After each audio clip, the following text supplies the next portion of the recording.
her black Cadillac, high heel boots, and a sexy body full of tats. Baby's bad, oh baby's hella bad. After her there ain't no coming back. Wanna take a run at that. She's feeling me, turn it up a few degrees. My imagination of her body gets the best of me. Oh gosh, she's such a tease, big lips, bruised knees. I'm addicted to her, need her touching me. Cause she got a bad little waist, and we tearing down this place. Off the liquor that we chase, got some egos to the face. Baby, I don't need no space, coming closer for a taste. Welcome back to the channel. This is Motorcycle Repair Torbay. I'm Kevin. Today we've got this Honda Crf250x 2011. We're going to be sorting out the rear brake light, and I'm going to be showing you the process that I'm going to go through. And what you're going to need is a nice cup of coffee to start this job. What you're going to need for this job is a light probe. Very handy tool for doing electrics to find where you've got power and where you've not got power.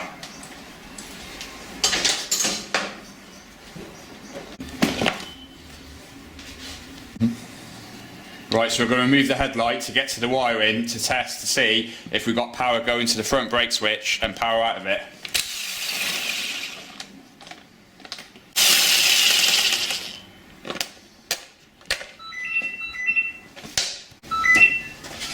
Motorcycle Repair, Kevin speaking.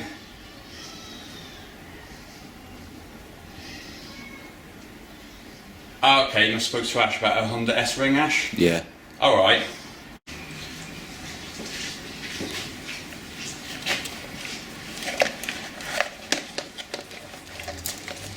We're going to completely remove the headlight just to make it easier for access and stop it hanging on cables. So basically on this bike, the brake light isn't working. Now there's a little bit of a process what we've got to go through to see what the cause is. But we're going to sort of start at the brake switch to check we've got power going to the brake switch, power going into the brake switch, and power coming out the brake switch. Now on the front, it's a micro switch, is it, Ash, or is it a hydraulic? Hydraulic. Alright, and it's a hydraulic on the back. So basically that is a banjo bolt with a switch that's inside, and when the pressure builds up in the actual banjo bolt, it will illuminate the light. So it's all work by pressure, but the first step, like I say, is to check power in, power out before we go anywhere else on this bike. So basically, we're going to use our probe. We're going to connect the clip end onto the negative of the battery, which is down here. Can you get that on camera, Ash? And then we can start probing the brake switch wires and seeing what power we've got and what power we haven't got. So now the brake switch is here. You might want to go around that side if you can, Ash, just so I can show them what the actual hydraulic banjo switch looks like. So if you can see that there, I don't want to pull on that too hard because you can pull these wires out fairly easy, but that, just move that one out of the way, is the banjo fitting with the brake switch built in. Now on a lot of bikes it's a little micro switch. They're a lot easier to deal with because when these go bad you have to take that out and re-bleed the brakes, which can be a right pain. So we're going to follow the wires down, which run down here. So that runs there. So it's these two here, which is a black connection. It's hard to probe because it's a waterproof connection, being an enduro bike. I'm just going to flick that little tab forward and try and pull the wires out, he says. So we release these wires, and then I plan to probe each connection to see if we've got any power. Now to do that, depending on the bikes, now this is a little bit of information that could be handy to you if you're working on a different model of an enduro bike. So you get two different circuits. Some of them just use AC, so when the bike's running, your lights and everything is not going to come on until the engine's running. If that's the case, it's more likely running AC unless it has an inline rectifier which transfers AC to DC. So we're going to start the engine, we're going to probe these wires and see what power we've got. Right, so on further inspection, the wiring on this bike is not pretty. So what we're going to do, we're going to remove the tank so we can get better access to the wiring underneath, because I can see it's a bit of a bird's nest under there, and we're going to tie this wiring up and maybe semi-rewire it to a professional standard, because this is just not acceptable. If you come over here as well.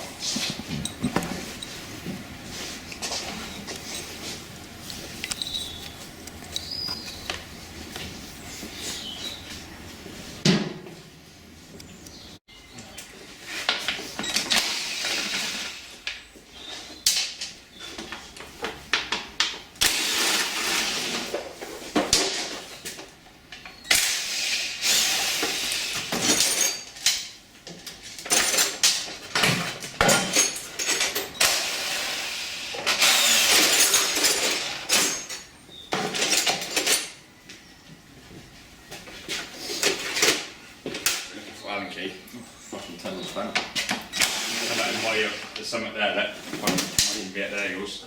Probably. Right there in the sleeve.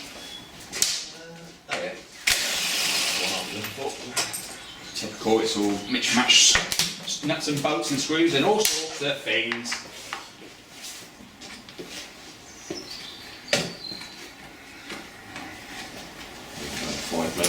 Got one here. 5mm bad boy.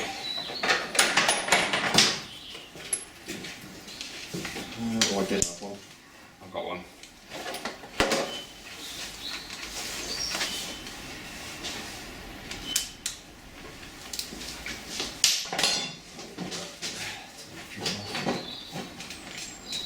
Get that fucker off.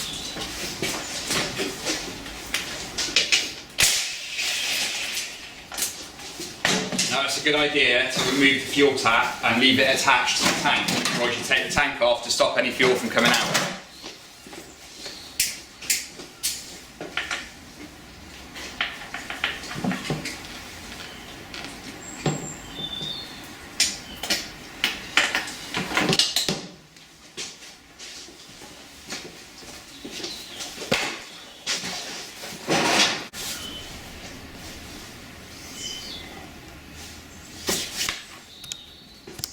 So the first thing we're going to do is check to make sure the charging circuit's working alright. Now the actual charging and starter side of the wiring does look pretty good, but if it's not charging then it's all in vain. So we're going to check the charging system, make sure that's fine, and then all we have to do is rewire the lights and the lighting circuit. So take your voltmeter, stick it across the battery terminals.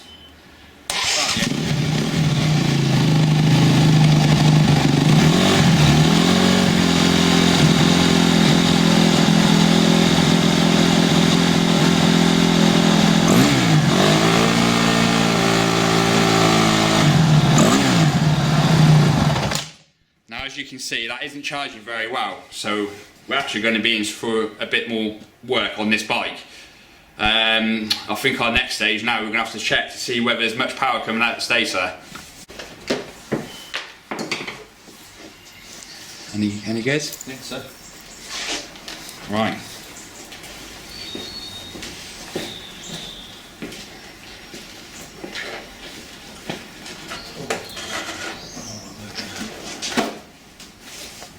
So basically in this side we've got the CDI unit and we've got the starter relay, all the electronics.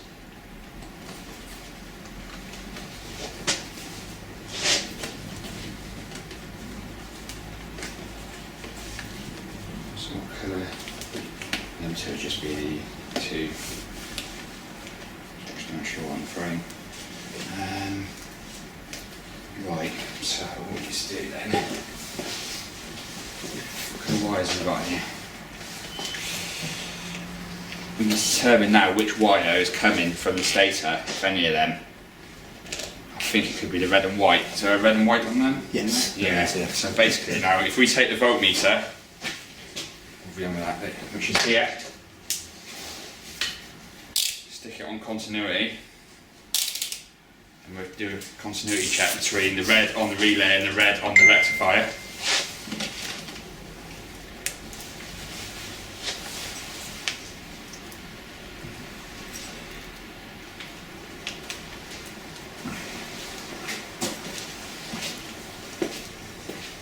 So basically what we're checking for now is just make sure we've got a connection between the relay and the rectifier, which the charging system works through the relay, which feeds the battery and charges the battery.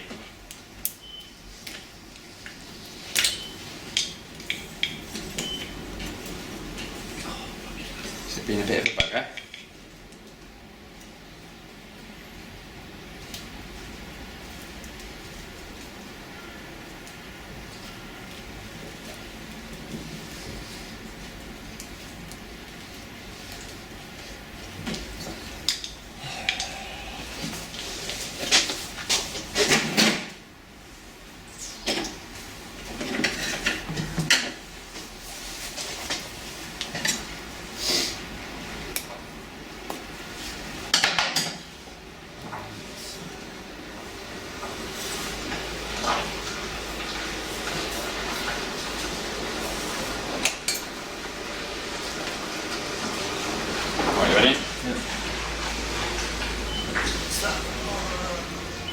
There. Should get anything at all, to be honest. Let me just let's just put them together. Right, just check that they're pushed in. Oh no, I've got them all set, the arrows there. Yeah. We're good to go, boy.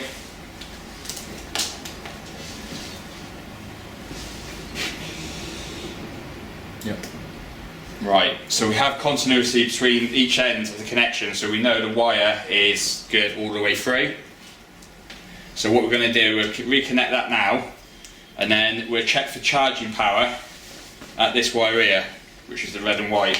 See if we've got any charge going to the relay. So I'm going to stick my voltmeter on DC voltage, 20 volts.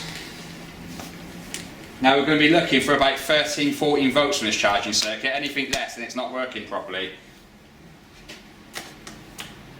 Yep.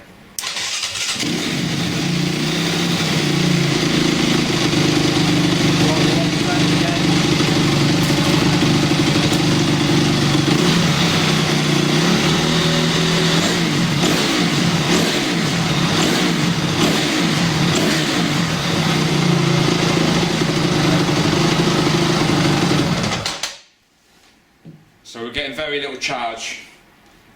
I think the next step is going to be going to the Stator and see what the Stator's kicking out. Battery's not very clever either. It's only putting out 11 point something. No. But then it's starting it strong now. Don't take a lot of cranking though, these things. Yeah, see, not even 12 volts there. No, but it should still charge. What you could do, let's disconnect this. Oh, we can't disconnect it. Oh, yeah. Yeah, start the bike a minute. Right, so which one is it? Yeah, it's that one there. Right, start the bike.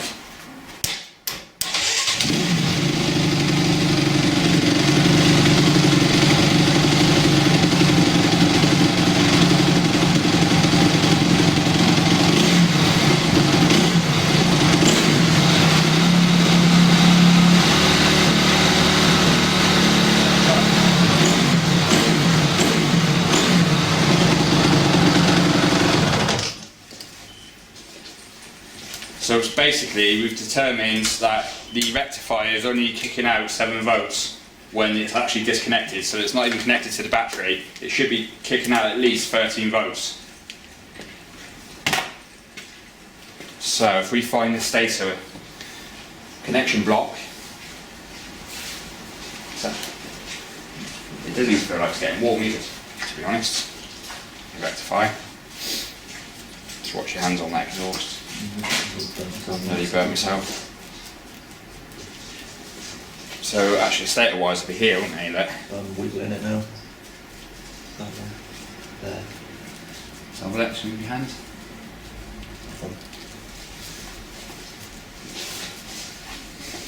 Yeah. Looks a bit. It'll be the one that I just had unplugged, won't it, basically? Well, it will be them wires, but which wires it is on them, I'm not sure. Right, so what we've got from that here, we've got a yellow, so we know it's going to be a yellow because charging wires generally are always yellow. There's not many wires there, it might just be a single phase. Might be. Yellow, so that's the only problem now, is fine, you could do a wiring diagram really. I'd probably say yellow and white, personally, but the white one's just a bit of a guess. We are going to need a wiring diagram.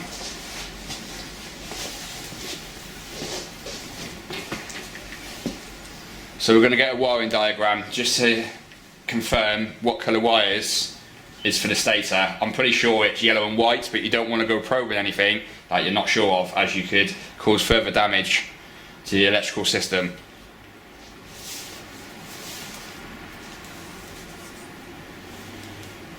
I'm going to go ahead and disconnect this electrical block. So we've got two blues there as well, which I would say is probably ones for the charging ignition circuit. It's the white and brown and white, is it? Nope, there's no brown. Can't quite see what that says. What colours have you got? We've got blue, blue and white. Blue and white, that'd be what it is. Blue and white for the alternator side. Yellow and the other one, I can't see what colour that is for spark side. I believe. Hang on. Bear with, I'll just follow the cables. No. So yellow, not white, not the blue and white. What's the other one there? Blue. Right, so it'll be yellow and blue. Those two wires go straight up and into the red rack. Yeah, you do actually. The other two go to the CDI and CDI, yeah. Right, so we have determined that the yellow and the blue wire is for the stator charging wires. So basically, we're going to stick our voltmeter on AC now, which is the voltage with the squiggly line. That is AC voltage. This is very important, because if you try it on DC, you won't get the correct readings. You want to stick it on 200 AC. Now, normally you expect to see like 18 volts plus. When you rev the bike, it should go up to 25. Some bikes, bigger bikes, would be even more than that, but anything less than that, then you can pretty much guarantee the stator is not very good. Right. Now, I will say as well, you want to be very careful when you're messing about with AC voltage, because obviously AC voltage can jump from a wire and short out over on the frame, or it could give you electric shock. You just got to be a little bit careful. It's a bit like getting a shock off a spark plug lead, which isn't very pleasant. I've had a few in my life.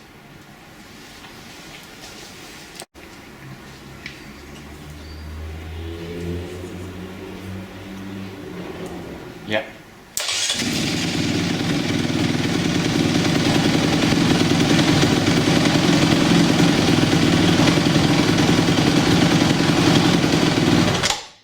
As you can see, that's charging, even at idle, 25 volts. So we know the stator is good. Now to test the stator wires again, you could just go across each phase of the stator. So if you've got a two-phase stator, which is only two wires, you'd go across the two wires. If you've got a three-phase stator, you'd go across each phase of the three wires.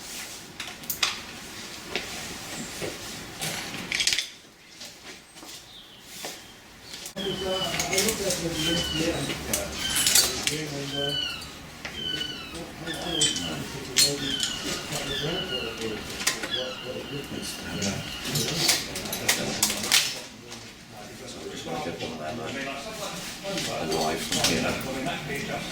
Yeah. And then the other one can send down to the rear line. It's all going on here though. Yeah, there's another red wire here. Yeah. I wonder if that's live as well. Probably.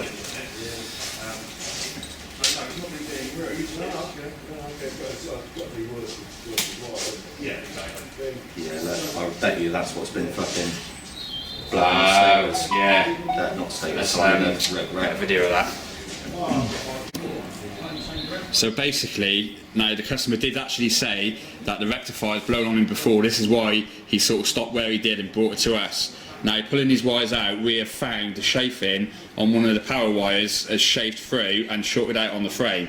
Now, this would be why the rectifier has been blowing, and also blown this one as well. They're not even fucking connected properly. The wires literally just fell off. Right, so maybe cut these back then and we'll just completely redo all the solder joints. Hey, God bless you, mate. Cheers, mate. Thanks. Mr. Dawson, you alright? Yeah, man. You've got this bike outside for us, have you? Yeah, it's she's starting up all right. Paul, I don't know if you've met him before. He's not got bike to see him before. Oh yeah, from PGH. Yeah.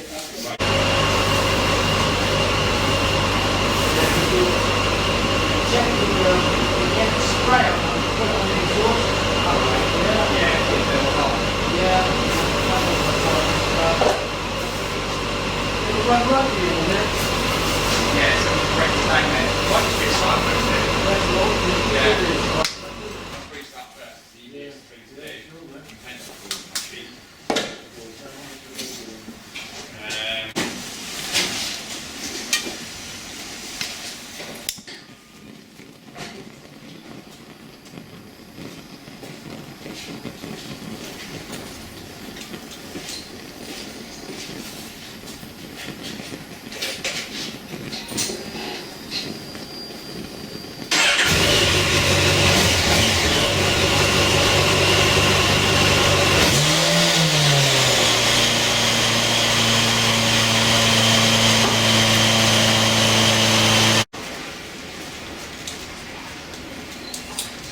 Getting on here then.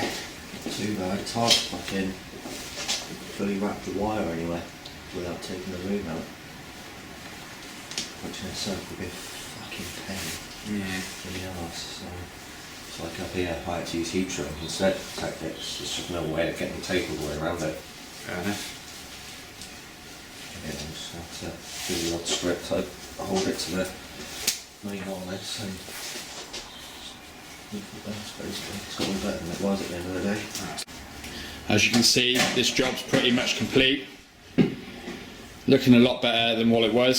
So we've rewired certain parts of the bike and tidied up what was there. Even beyond the headlights, looking better. So we'll go ahead and put it back together and the customer can have his bike back. I'm sure he'll be very pleased. Now the brake light's working as it should be. The only thing he does need to get is another rectifier, which he will have to source himself as we need the bike out today. So